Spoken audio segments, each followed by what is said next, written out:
Burung-burung berkicau menebarkan keelokannya. Embun di pagi itu membasahi daun-daun dan ranting di pekarangan rumah. Rumput hijau terhampar luas di sana. Pagi yang menyejukkan. Kuhirup udara di sekitar rumah. Jiwa ini seakan berada di tempat yang indah. Bunga-bunga bertebaran di sana. Bunga dandelion aku menyukainya. Dandelion terbang ke arahku. Kutangkap bunga itu seperti lembaran kapas putih. Semerbak wanginya kucium dengan lembut. Pagi ini Nugi berkunjung ke rumah menggunakan skoter tuanya. Mememebebeberiem bunyi derunya sudah sampai di gendang telingaku. Dengan langkah gontai, ku telusuri ruangan itu.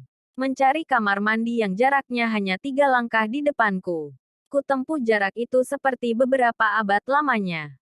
Meskipun aku seorang perempuan, merapikan tempat tidur adalah hal yang sulit bagiku. Sepertinya setan malas itu telah merasuki tubuhku.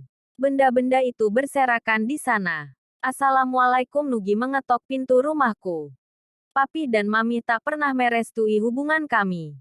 Papi selalu berkata dia hanya orang miskin yang tak pantas bersanding dengan kita. Papi tak akan pernah merestui kalian. Perbedaan status sepertinya menjadi penghalang suatu hubungan. Kata-kata Papi menjadi dongeng paling indah di telingaku. Aku tak pernah mencintai Nugi. Tapi ku tahan semua itu demi menghancurkannya. Ya, sebentar, ku jawab salamnya dari dalam. Kebetulan Papi dan Mami sedang pergi ke luar kota. Aku hanya sendiri di rumah. Ku ajak Nugi masuk ke dalam. Ku persilahkan ia duduk di atas sofa. Ku naikkan sedikit rokku ke atas memamerkan bagian paha. Dengan pakaian terbuka, ku pamerkan bentuk tubuhku di hadapannya. Nugi sepertinya gugup dan terus menunduk. Ku belai rambutnya dengan lembut. Ku tarik kepalanya sedikit maju. Ku kecup bibir itu. Tapi Nugi berpaling dan menjauh dariku. Aku mendekatinya. Ku buka penutup tubuhku. Yang terlihat hanya pakaian dalamnya saja. Ku mohon jangan lakukan itu, Tita. Aku mencintaimu karena Allah. Nugi terus mengelak. Alibitu membuatku muak. Jangan bersikap tak adil padaku. Kau munafik. Aku tahu kau mau. Mendekatlah sayang. Kita akan bersenang-senang. Kurai tangan itu dan menggenggamnya. Nugi melepasnya dan berlalu begitu saja. Aku akan berkunjung ke rumahmu lain kali. Di saat ada kedua orang tuamu. Aku sungguh membencinya. Untuk apa kau ke sini? Aku ingin sendiri. Pergilah sambil duduk di taman dekat rumah. Menghadap kolam ikan dengan hiasan air mancur di atasnya. Aku menyukai tempat ini. Maafkan aku, Tita. Nanti itu akan kulakukan di saat kita sudah menghalalkannya. Kau selalu saja munafik. Laki-laki memang seperti itu. Aku pergi meninggalkannya sendiri. Tita. Ingat ya, lo sama dia cuma main-main. Jangan dibawa perasaan. Ngerti lo? Kata seseorang itu. Aku mengerti dan paham.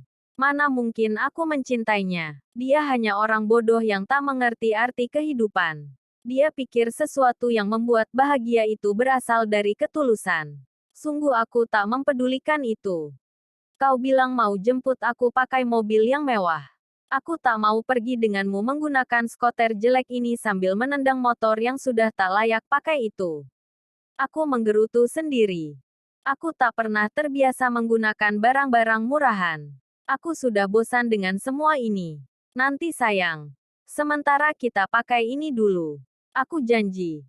Nanti aku jemput kamu dengan mobil mewah, katanya sambil menggenggam tanganku. Kau selalu bilang begitu.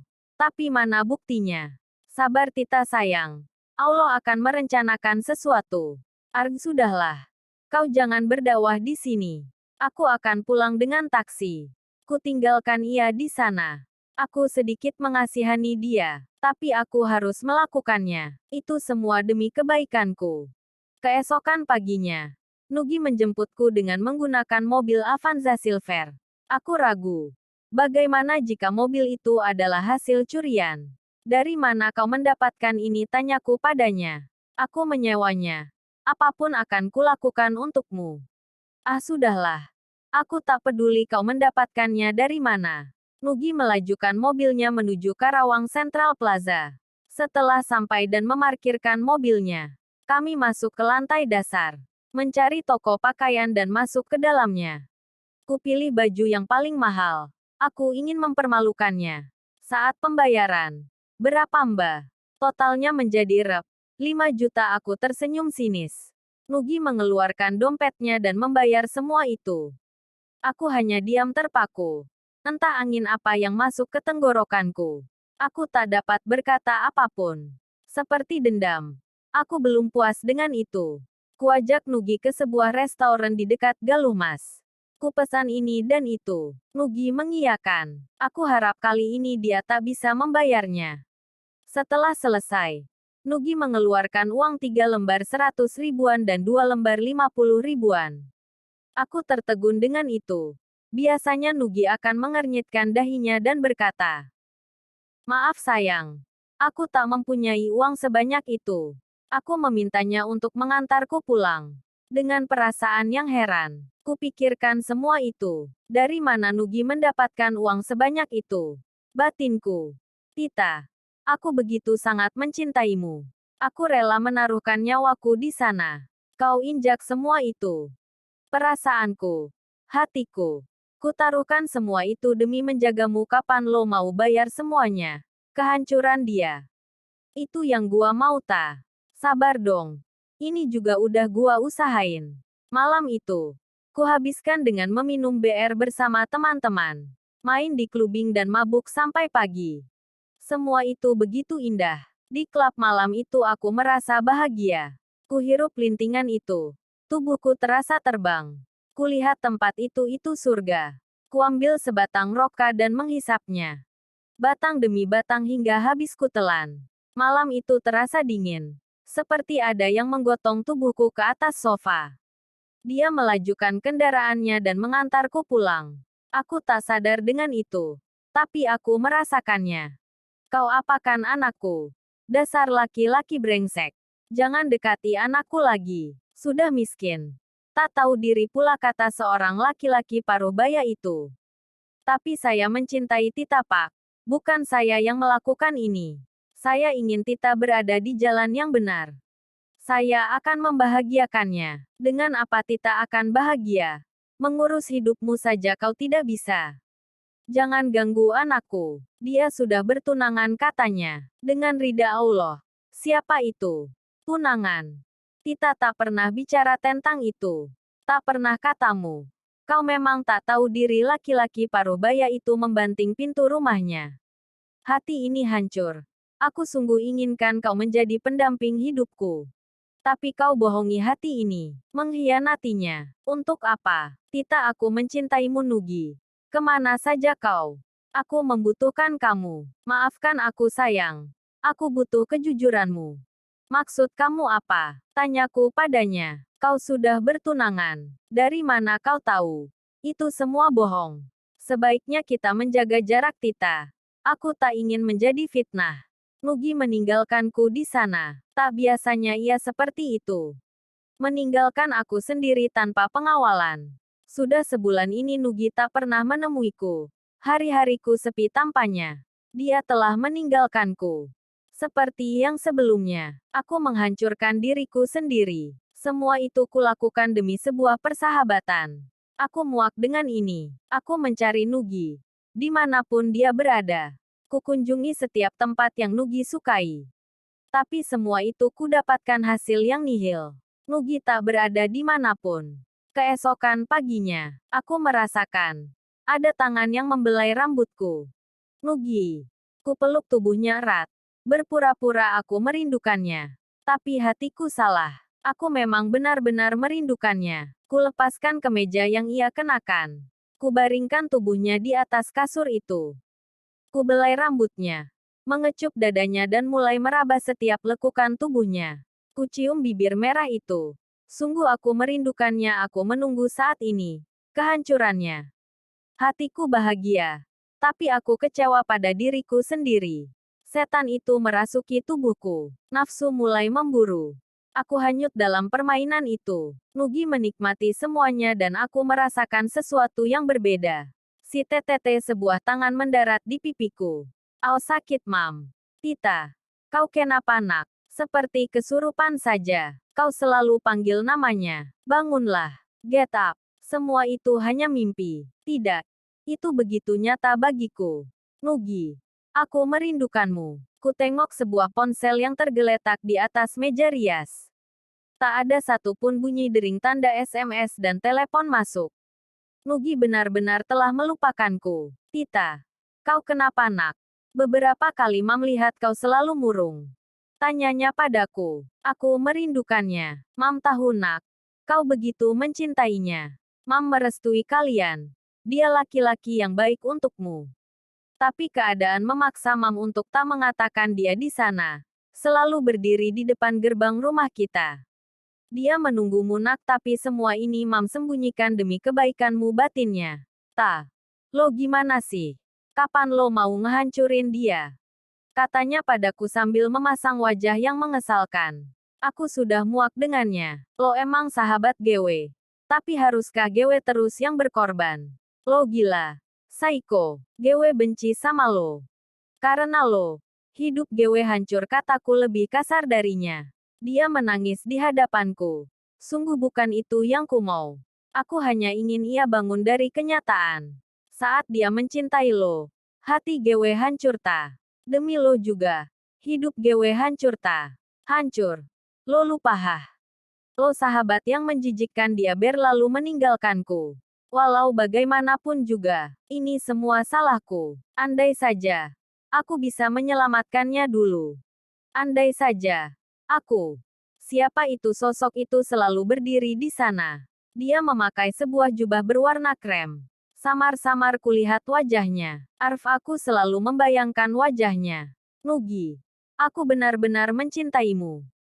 Tapi aku harus menyakitimu demi dia. Demi dia yang menyelamatkanku. Pagi itu, kuhirup udara segar di pekarangan rumah. Seperti biasa. Kulihat bunga itu lagi. Dandelion. Semua itu mengingatkanku padanya. Sebuah mobil sedan terparkir di depan gerbang rumahku. Seseorang keluar dari sana. Wajahnya sangat cantik di usianya yang sudah tak lagi muda. Ia datang menghampiriku membawakan sebuah kotak berwarna pink lengkap dengan pitanya. Pak Kusno. Satpam yang berjaga di rumahku membukakan gerbang. Wanita itu masuk tanpa membawa mobilnya.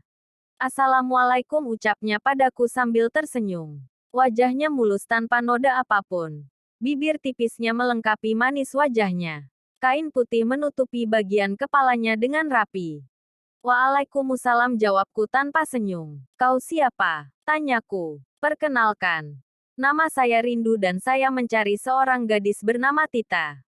Apakah betul ini rumahnya? Tanyanya lagi. Betul. Untuk apa kau mencarinya? Dia sedang pergi. Lain kali saja kau datang kemari. Kalau begitu, sampaikan padanya. Saya datang kemari menyampaikan ini, ucapnya padaku sambil menyerahkan kotak yang dibawanya tadi. Ini untuk Tita. Tanyaku. Iya. Sampaikan maaf saya padanya.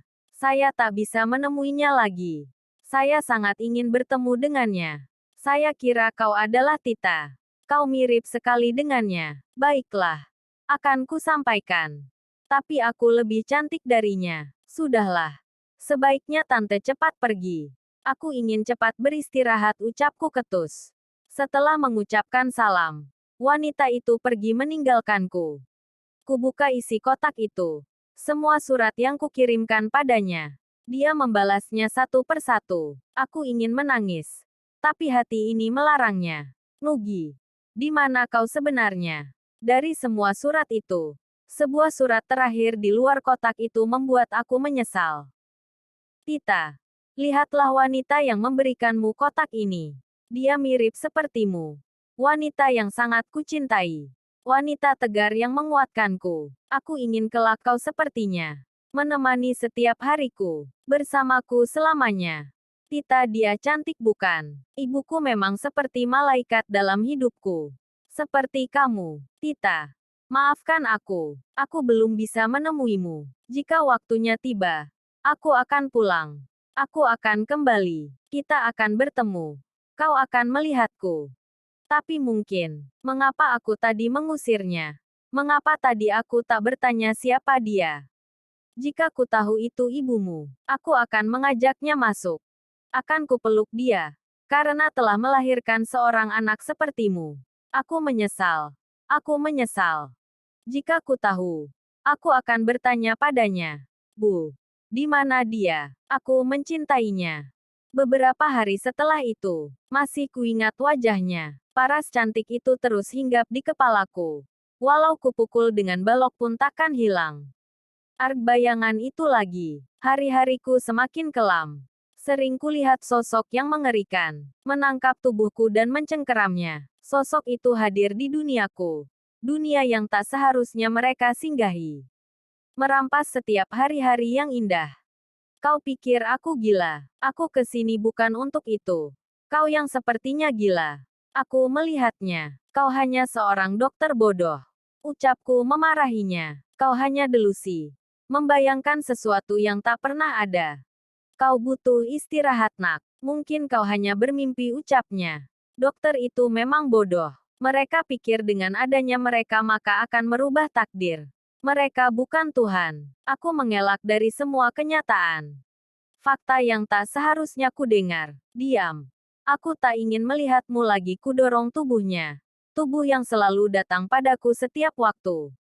Kupukul wajahnya dengan bola kasti milikku.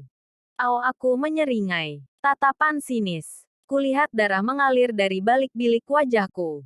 Pipiku memar. Sepertinya hantu itu membalas. Kucekik lehernya. Sebuah bekas cekikan menempel di leherku. Kubalut bekas luka itu dengan perban. Sepertinya aku lebih cantik memakai sol. Tita, cepat selesaikan. Atau lo akan menyesal. Cepat cari dia, seseorang itu terus meneriakiku. Dengan ancaman-ancaman itu, aku muak dengannya. Tapi dia sahabatku. Sahabat yang takkan pernah kusakiti. Dengan tekad yang pernah kupegang teguh.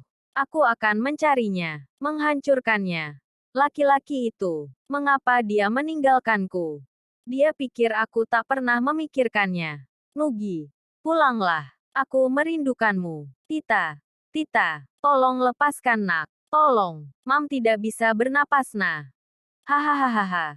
Kau pikir aku mau melepaskanmu? Kau penjahat, tahu aku menggema di sana. Aku menyeringai puas. Sepertinya anak ibu dan bapak mengidap penyakit skizofrenia. Apa itu dok? Apa itu mematikan? Tidak. Itu hanyalah penyakit kejiwaan. Penyakit yang menyerang pikiran. Sejak kapan ia mengalami halusinasi seperti itu? Sejak kematian sahabatnya terjadi di depan matanya. Peristiwa yang mengerikan. Waktu terus berlalu. Nugi benar-benar telah melupakanku. Aku menjadi sangat kacau. Hari-hariku tak lagi indah. Kau ini bagaimana? Bisa kerja tidak sih? Aku menamparnya. Gadis itu. Ia mirip sekali dengan Weni. Tapi aku harus tegas kepadanya. Dia memang gadis lugu yang harus kuberi pelajaran. Wajahnya merah. Kulihat air matanya membasahi pipi mungil itu. Kau pelayan yang tidak tahu diri. Ku bilang bersihkan. Kau tidak tahu. Ini gaun mahal. Kau tidak akan pernah sanggup membelinya, ucapku sedikit kasar. Maaf non. Saya tidak sengaja, ucapnya. Tidak sengaja, katamu. Aku mendorong tubuhnya hingga jatuh ke lantai. Seseorang menolongnya. Wajah itu. Nugi. Aku benci padamu. Kau tidak pernah ingin berubah. Aku terpaku. Diam dan tak bergerak sedikit pun. Kupandang wajahnya yang terus menjauh. Ingin aku meneriakinya, Nugi. Maafkan aku. Aku sungguh merindukanmu, tapi suara ini tertahan oleh sikapku yang memalukan. Aku